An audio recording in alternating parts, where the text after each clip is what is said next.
एक समय की बात है। हिमालय की तलहटी में बसे एक छोटे से गांव में सिद्धार्थ नाम का एक युवक रहता था। विलासितापूर्ण जीवन में जन्मे सिद्धार्थ को उनके पिता राजा ने दुनिया की कठोर वास्तविकताओं से दूर रखा था। हालांकि जैसे जैसे वह बड़े होते गए, सिद्धार्थ को महल की दीवारों के बाहर मौजूद पीड़ा के बारे में अधिक से अधिक जानकारी होने लगी। एक दिन सिद्धार्थ ने दुनिया का पता लगाने और मानव अस्तित्व की प्रकृति को समझने के लिए महल से बाहर निकलने का फैसला किया। जैसे जैसे वह ग्रामीण इलाकों में घूमते रहे, उन्हें बुढ़ापे, बीमारी और मृत्यु का सामना करना पड़ा। ऐसे अनुभव जो उसके लिए पूरी तरह से अनजान थे। पीड़ा के दृश्य से त्रस्त होकर सिद्धार्थ को जीवन के अर्थ की तलाश करने और मानवता को त्रस्त करने वाले दर्द को कम करने का रास्ता खोजने के लिए एक गहरी पुकार महसूस हुई।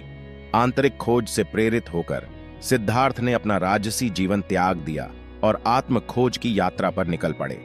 वह जंगलों में घूमते रहे, ध्यान में लगे रहे और विभिन्न आध्यात्मिक शिक्षकों से मार्गदर्शन मांगा।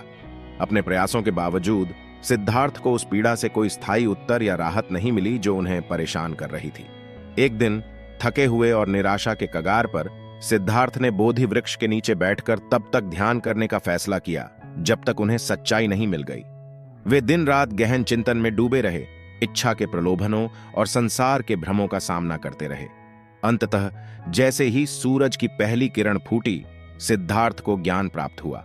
उस क्षण में सिद्धार्थ बुद्ध बन गए, जागृत व्यक्ति।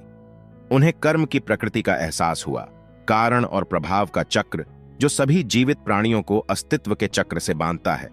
उन्होंने समझा कि दुख जीवन का एक अंतर्निहित हिस्सा है जो आसक्ति, इच्छा और अज्ञानता के कारण होता है। बुद्ध की शिक्षाओं ने सही समझ, सही विचार, सही भाषण, सही कार्रवाई, सही आजीविका, सही प्रयास, सही दिमागीपन और सही एकाग्रता के महत्व पर जोर दिया। दुख से मुक्ति के लिए अष्टांगिक मार्ग। उन्होंने कर्म की अवधारणा को भी समझाया, यह समझाते हुए कि किसी के कार्य, विचार और इरादे उसके भाग्य को आकार देते हैं।